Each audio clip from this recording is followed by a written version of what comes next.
Nasıl? Güzel güzel. Fahri! Ses var mı? Ses var mı ses?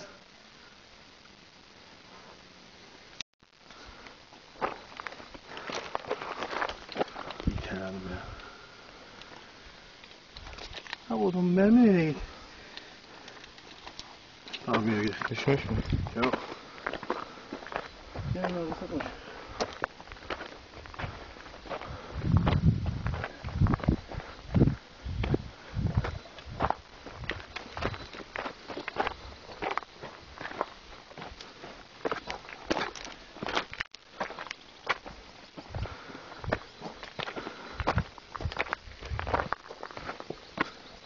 Okan buradan var zamanı bir su gider.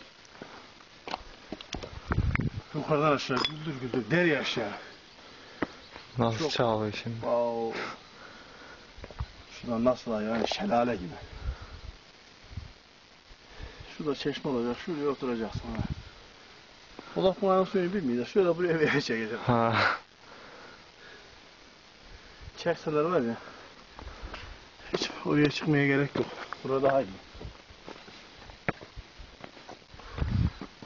Yalnız bir şey unuttuk ha. Ne? Sergi. Ha, altımıza alacak mı?